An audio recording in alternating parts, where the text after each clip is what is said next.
Hello everyone, in this video I will show you guys how we can set up the GNS3 tool to actually intercept traffic and have a visual graph about red teaming attacks and monitoring with blue teaming over Wireshark. So first of all, we need to set up the GNS3 to actually work. So if we go to Edit, Preferences, GNS3-VM, first of all we will need to install the virtual machine image here. As you guys can see here, it's already downloading. So after you guys have finished downloading, you guys would open your virtual machine box, go to new virtual machine, next, install this image, and you guys will go to downloads, all files, and choose the specific Vmware. So you guys can also actually extract it here. So after you guys have extracted that, you guys can just go here and click on open and actually install the machine. So I already have it installed here, so I don't need to install it again. So if we go actually back, after you guys have installed it, we can enable the virtual machine of the GNS3, apply, and then we will need to wait until this is running. So this will make our network infrastructure work with the various interfaces for the Kali machine and a router and so on. Just hit OK. So now we have actually gotten the GNS3 VMware running. This is the very crucial, important part. Now what we're gonna do next is actually go to the iOS routers, to the router templates that we can import inside. We will make a new one. Run this as router on my local computer. I'm gonna run it on my local computer. Next, we will browse for a router image. I'm just gonna choose this one. But if you guys want to actually download a different router system, you guys can actually go to this GitHub link here. There are various routers you can install, firewall routers or free appliance files, alien for cybersecurity, and various other routers or systems you guys can actually install. So for now, I will just click on next with my image that I already have. We can also classify the name. We can call it Cisco router C3745. We can also enable it as a ITER switch router, but we don't need it. Default RAM, you guys can specify how you want. And there we can actually specify our ports, how many ports we actually want to have, or what kind of internet ports, local area network ports. So I'm just gonna choose some of my liking. We can also choose the wireless interface card for wireless network traffic. If you guys actually have a wireless network adapter on your Kali system running or virtual machine to connect to the router, you guys can actually choose that as well. We just will click on the next button, finish. Now we have our Cisco router. If you now click apply, we have it on the left side here. Now what we can do next is actually go to the virtual machine. We don't use the virtual box, we will use the VMware virtual machine. We will click on new, run this VMware virtual machine on my local computer. So first of all, you guys will also need to understand that we actually will need to create a Kali system, install it already and have it finished. So after you guys have finished that, we can actually go over this one tab. I'm just gonna click on run this VMware on my local computer. We will go next. We will choose the Kali system. Finish. Now we have our Kali system. So we can also actually edit the specific icon. So it will have a Kali icon to make it look more announced for graphical visualization. If we use a custom symbol, we just browse it, choose an icon here. And then we can also go to network, choose also allow GNS3 to override, so we won't have problems with virtual machine adapters. Okay, apply. Now we have actually the virtual machine, the Kali system on the left tab, where we can also connect to the Cisco router and actually, configure the subnets and gateways and every network connectivity to understand the whole point of the simulation. So one thing is also important, if you guys actually have problems with starting the virtual machine, with starting the Kali system, you guys can actually go to Edit, Virtual Network Editor. You guys can actually then click on Add Network. So I already have added the virtual net 2 and 19, but if you guys have some problems inside GNS3 about that, you can choose the virtual net 2 and 19 and add to it. You guys can also set up the specific subnet IP gateway and also the subnet mask. So I already have finished that, so I don't need to do that. So that's how we have set up the specifics to actually make the network connectivity and infrastructure work.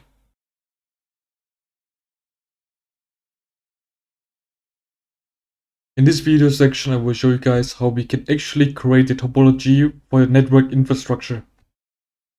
So first of all, what we're gonna do is actually put the router here. Also internet switch. We'll choose the physical network server. I'm not gonna choose the GNS3 virtual machine.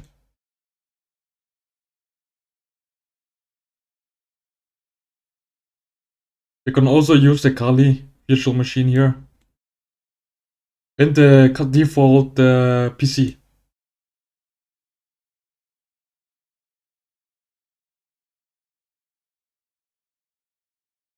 I'm gonna name it as Kali Linux. And the PC is as victim as well. And we're gonna connect the ports with a switch. And this port also the switch.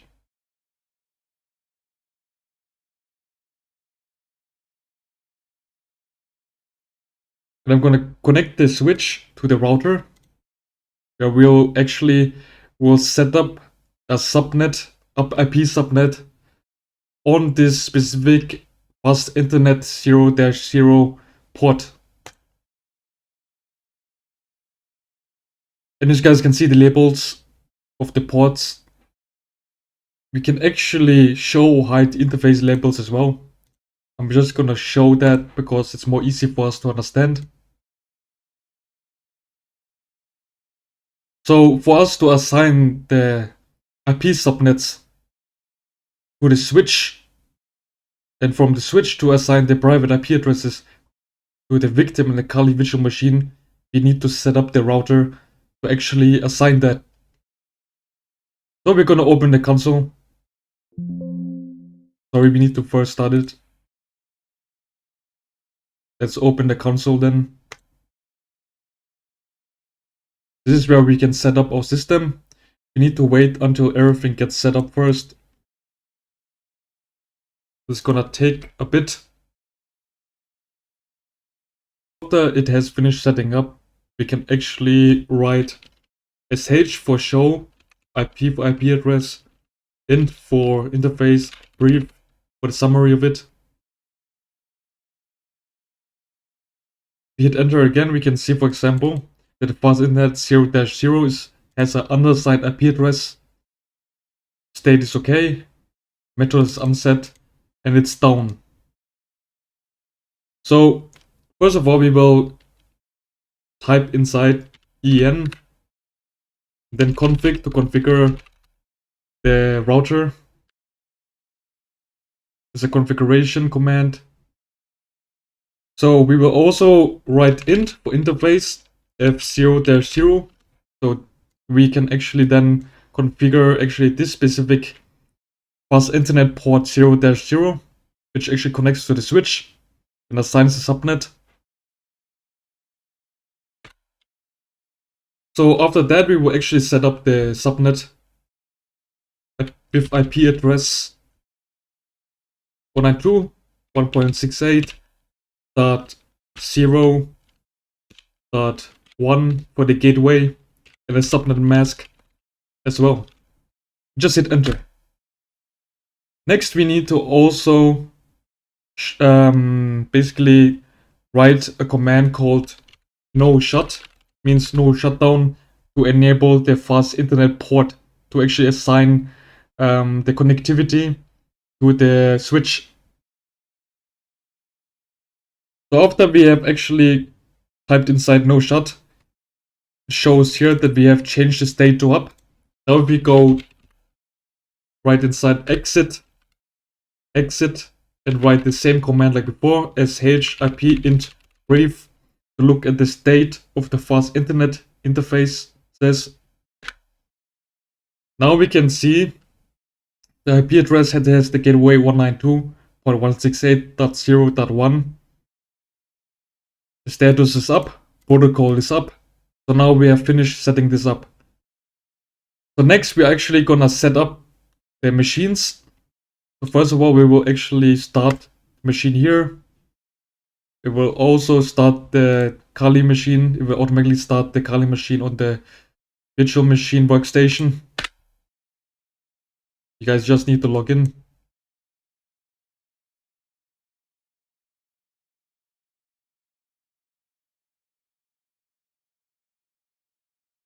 So for this, you guys actually need to set the IP addresses inside the system itself, so it can be assigned.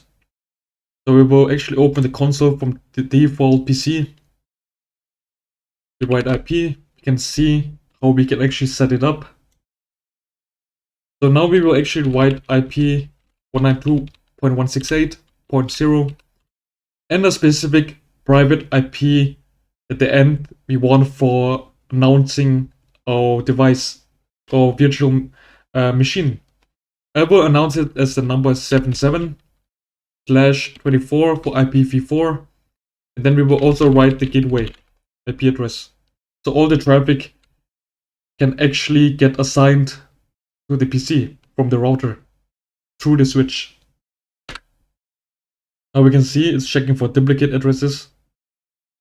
Now we write show IP. You can see we actually set up the private IP for this specific PC. Now what we can also do is actually pinging the gateway. As you guys can see, we can see the ICMP request get sent. And we are also receiving. Next, we are actually going to set up our Kali system to work as well, to have a private IP address. Right click, the connections, IPv4 settings. I will write for this 80, I will assign it the private IP 192.168.0.80, the net mask for IPv4, the gateway, which is the router gateway, and the DNS servers. This is not relevant right now. I'm just gonna do local area network interconnections, but of course the internet settings can actually work with NAT or other protocols. But for now, for this video, I will just show us how we can actually set it up inside a local area network. Just click on save, disconnect, and connect back to the profile that we set up a new private IPv4 address. Now, if we open our terminal, get the privilege, clear the terminal. Now let's try to actually ping this other PC, which is our victim PC. So the IP address behind is 192.168.0.77. Let's see if we can actually send a request and receive as well.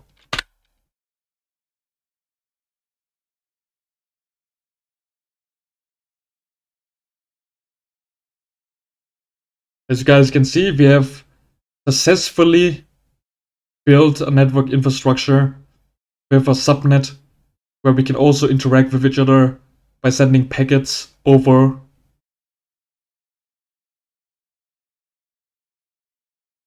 So for us to understand the network topology more faster and easier, we can actually set all the gateway endpoints like the Kali system or the victim PC to have a assigned private IP. So first of all, we know that the gateway will have the number 1 appending behind like this. This is the gateway IP address, which assigns the subnets to the switch, then to the victim PC in the Kali virtual machine. If we want to see the IP address of the Kali Linux system, we can also output it with the IP config.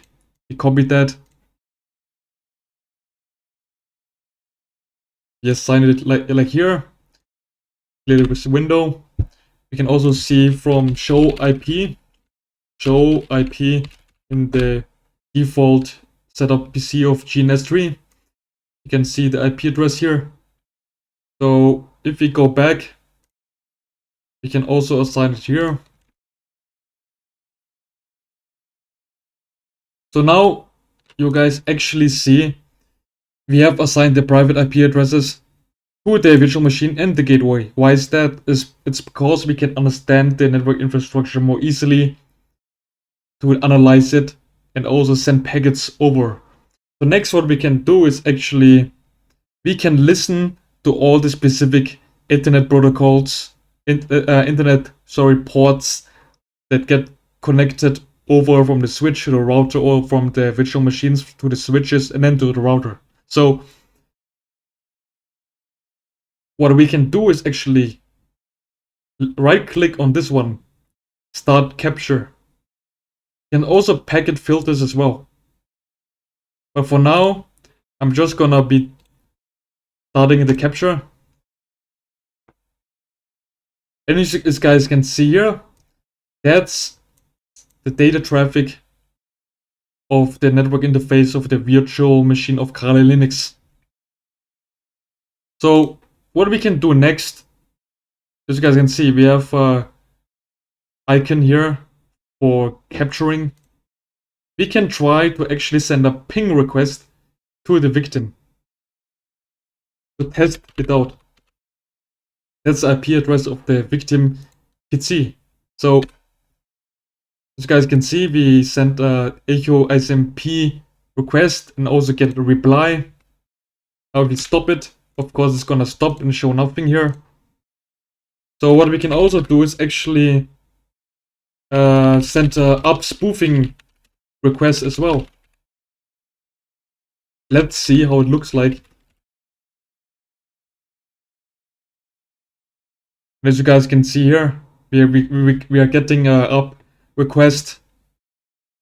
The great thing about that is that we can actually set up the gateway in specific ways so the packets have an influence on the network infrastructure in between virtual machines.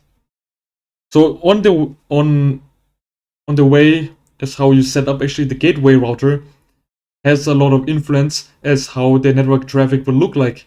Same with the virtual machines, as what kind of packets or applications they are running, or the data traffic will be outputted in Wireshark. So if I stop that real quick,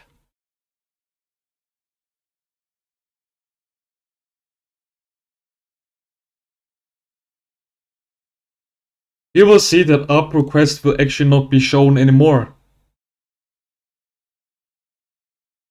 One thing what we can also do is actually, if we want, for example, scan the network,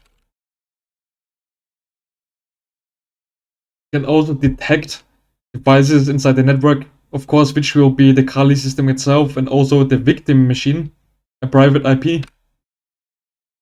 As you guys can see here, that's the IP of the victim. That's the private IP of our Kali system, and it will show the broadcast up request and also the NBNS request from this specific tool.